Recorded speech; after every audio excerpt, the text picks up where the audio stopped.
चलिए आज एक बहुत ही जरूरी और शायद थोड़े मुश्किल सवाल से शुरू करते हैं। ये सवाल उठाया है जाने माने पर्यावरणविद डेविड सुजुकी ने। जरा इस बयान को देखिए। मानवता जलवायु परिवर्तन के खिलाफ लड़ाई हार चुकी है। ये शब्द सोचने पर मजबूर कर देते हैं और आज हम इसी की तह तक जाएंगे। तो क्या ये सच है? क्या सारी उम्मीदें खत्म हो चुकी हैं? चलिए आज इसी सवाल का जवाब ढूंढते हैं और देखते हैं कि सबूत आखिर कहते क्या हैं। तो सबसे पहले हमें उन वजहों को समझना होगा जो इस निराशाजनक नतीजे की तरफ इशारा करती हैं। देखिए, हम आज जिस मुकाम पर खड़े हैं वो किसी एक दिन की गलती नहीं है। ये दशकों से इकट्ठे हो रहे डेटा और सच कहूं तो बार बार गंवाए गए मौकों का नतीजा है। और ये है वो कहानी गंवाए गए मौकों की। हम यहाँ उन बड़े बड़े अंतर्राष्ट्रीय समझौतों को देखेंगे जो इस संकट को टालने के लिए हुए थे, पर अफसोस नतीजा कुछ और ही निकला। आप देखिए 1992 से लेके 2025 तक UNFCCC, क्योटो प्रोटोकॉल, पेरिस समझौता, हर बार एक उम्मीद जगती थी, एक मौका मिलता था कि हम सही रास्ते पर आ जाएं। लेकिन हर बार क्या हुआ? वैश्विक उत्सर्जन बढ़ता ही चला गया। यह सच में एक दिल तोड़ने वाली टाइमलाइन है। 427 पार्ट्स पर मिलियन ये सिर्फ एक नंबर नहीं है। जून 2025 में हमारे वायुमंडल में कार्बन डाइऑक्साइड का लेवल इस रिकॉर्ड ऊंचाई पर पहुंच गया। मतलब ये पिछले 30 लाख सालों में सबसे ज्यादा है। 30 लाख साल, तब तो इंसान भी नहीं थे। और इस बढ़ते CO2 का सीधा असर वो है तापमान।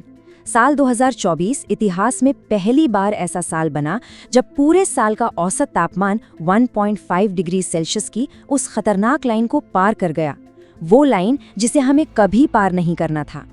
तो सोचिए, पेरिस समझौते का लक्ष्य था 1.5 डिग्री और हम जा कहाँ रहे हैं? सारे अनुमान हमें 3.5 से 4 डिग्री की तबाही की ओर ले जा रहे हैं। हमारे लक्ष्य और हकीकत के बीच की खाई बहुत बड़ी हो चुकी है। अब एक और जरूरी बात, जलवायु परिवर्तन को ऐसे समझिए जैसे ये किसी बहुत बड़ी बीमारी का सिर्फ एक लक्षण हो। असल में हमारी धरती कई और सिस्टम्स पर चलती है जिन्हें वैज्ञानिक प्लैनेटरी बाउंड्रीज कहते हैं। जरा इस चार्ट को ध्यान से देखिए। ये वो 9 लाइफ सपोर्ट सिस्टम्स हैं जो धरती पर जीवन को चलाते हैं। और चिंता की बात क्या है? इनमें से 7 बाउंड्रीज को हम पहले ही पार कर चुके हैं। सिर्फ 2 ओजोन और हवा में मौजूद एरोसोल अभी सुरक्षित दायरे में है। ये एक बहुत बड़ी चेतावनी है। और डेविड सुजुकी इसी बात को अपने अंदाज में कहते हैं, अगर हम एक सीमा पार करते हैं तो हमारे होश उड़ जानी चाहिए। हमने 7 पार कर ली हैं, मतलब स्थिति वाकई बहुत गंभीर है। तो क्या सब खत्म हो गया है? क्या हमें हार मान लेनी चाहिए? नहीं, अब कहानी का दूसरा पहलू देखते हैं। क्या कोई रास्ता है? कितना भी मुश्किल क्यों ना हो, क्या कोई वापसी का रास्ता है?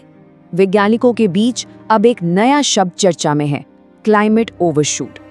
इसका सीधा सा मतलब ये है कि ठीक है, हम 1.5 डिग्री का लक्ष्य पार कर चुके हैं, लेकिन क्या हम कुछ ऐसा कर सकते हैं कि तापमान को कुछ समय बाद वापस इस लिमिट के नीचे ले आएं? यही है ओवरशूट का आइडिया। पर ये सुनने में जितना आसान लगता है नहीं। इसके लिए हमें एक साथ एक ही समय पर कई काम करने होंगे। रिन्यूएबल एनर्जी को बहुत तेजी से बढ़ाना होगा, जंगलों को वापस लगाना होगा, मीथेन जैसी खतरनाक गैसों को कम करना होगा और हवा से कार्बन सोखने वाली नई टेक्नोलॉजी भी बनानी होगी। मतलब एक बहुत बड़ी चौतरफा कोशिश। लेकिन यहाँ एक अच्छी खबर भी है। IPCC के डेटा के मुताबिक 2010 के बाद से सौर ऊर्जा, पवन ऊर्जा और बैटरी की कीमतों में 85% की भारी गिरावट आई है। 85%। इसका मतलब ये है कि ये जो बदलाव हमें चाहिए वो अब आर्थिक रूप से पहले से कहीं ज्यादा मुमकिन है। तो अब हम आते हैं सबसे जरूरी सवाल पर। अगर 1.5 डिग्री को बचाने की लड़ाई हम हार चुके हैं, तो अब हमारी नई लड़ाई क्या है? अब लड़ाई सिर्फ तापमान रोकने की नहीं, बल्कि इसके प्रभावों को कम करने की और सबसे जरूरी जिम्मेदारी तय करने की है। और जिम्मेदारी की बात करें तो ये फैक्ट देखिए, 1965 से आज तक दुनिया के 1/3 उत्सर्जन के लिए सिर्फ 20 फॉसिल फ्यूल कंपनियां जिम्मेदार हैं। सिर्फ 20। और दूसरी तरफ कार्बन फुटप्रिंट जैसा आइडिया किसने पॉपुलर किया? एक तेल कंपनी BP ने, ताकि सारा ध्यान आम लोगों पर चला जाए और असली जिम्मेदारों से सवाल ना पूछा जाए। तो क्या इसका मतलब है कि हमारी कोशिशों का कोई मतलब नहीं? नहीं, बिल्कुल नहीं। हमारी व्यक्तिगत कोशिशें ज़रूरी है, लेकिन शायद उस तरह से नहीं जैसे हम सोचते हैं। ये सीधे सीधे कार्बन नहीं बचाती, बल्कि ये एक माहौल बनाती हैं, एक क्लाइमेट कॉन्शियस कल्चर बनाती हैं। ये राजनेताओं को सिग्नल देती हैं और इसी से सिस्टम में बड़े बदलाव लाने का राजनीतिक दबाव बनता है। असल लक्ष्य एक आंदोलन खड़ा करना है। तो आखिर में हम कहाँ पहुंचे? शायद डेविड सुजुकी सही थे। 1.5 डिग्री सेल्सियस की गर्मी को रोकने की लड़ाई हम हार चुके हैं, लेकिन शायद हम गलत लड़ाई ही लड़ रहे थे।